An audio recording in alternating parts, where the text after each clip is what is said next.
She only asked for food that was going to be thrown away. What she got instead was public humiliation. A bakery manager laughed at her, called her a beggar, and shamed her in front of customers, not knowing that the woman he mocked would destroy his career in less than a week. This is not just a story about cruelty. It's a story about power, patience, and the most dangerous mistake of all, underestimating someone. Diana Santos was 35 years old, a single mother, tired, broke, and standing inside a small bakery called Golden Pastry. Holding her 6-year-old daughter, Anna's hand, she gathered every ounce of courage she had left and asked one simple question. "Do you have any expired pastries?" Her voice shook, but her posture didn't. Anna hid behind her legs, eyes glued to the dirty floor. It was her birthday, but there would be no cake, no candles, not even a proper meal. Behind the counter stood Roberto, the manager. He barely looked up from his phone until he saw her, and then his face changed. "Excuse me?" he said loudly. "What did you say?" "It's my daughter's birthday," Diana whispered. "I was wondering if you had anything you're going to throw away." "It doesn't need to be fresh." Roberto laughed.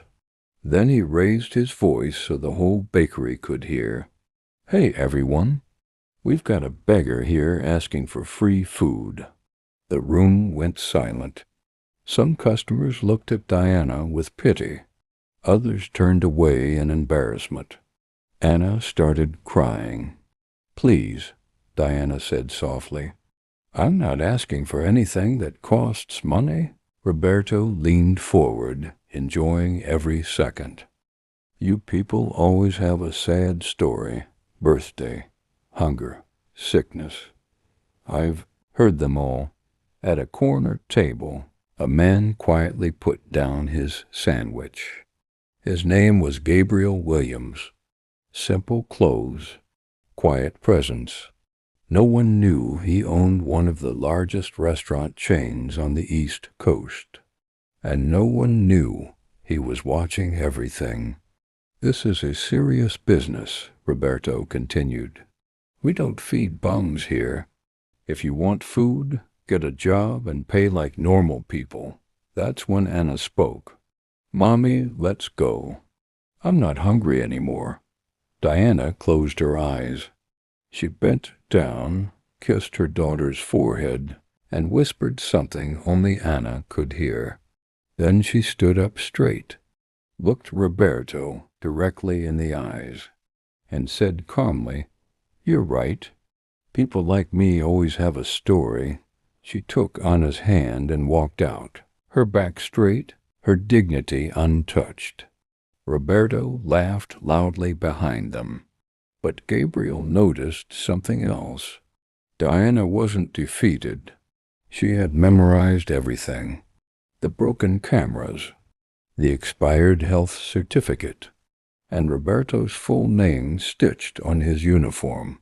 Outside, Anna whispered, "Mommy, that man is following us."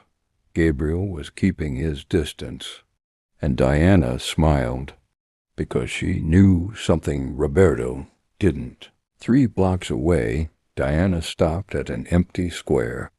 "Why was he so mean?" Anna asked. "Because some people think they can hurt others without consequences," Diana said. Then she pulled out an old phone. "But they don't know something." "What?" "That your mommy used to be a lawyer that same night," Roberto bragged online. He posted videos mocking beggars, screenshots laughing with coworkers. He humiliated an elderly woman over a few cents. Everything was recorded. Everything was shared. By the time Roberto realized what was happening, it was too late. Journalists arrived, victims came forward, and Gabriel stepped in. The truth exploded. Roberto was fired on the spot. Lawsuits followed. The bakery was exposed. And the woman he humiliated? She stood beside the owner, not as a victim, but as legal counsel. 6 months later, Golden Pastry was gone. In its place stood a new cafe with one rule written at the entrance. Respect is not optional. Anna had cake now. A school, a future. And Roberto? He learned the hardest lesson of his life. Never judge someone by their appearance, because the quietest people often carry the sharpest power.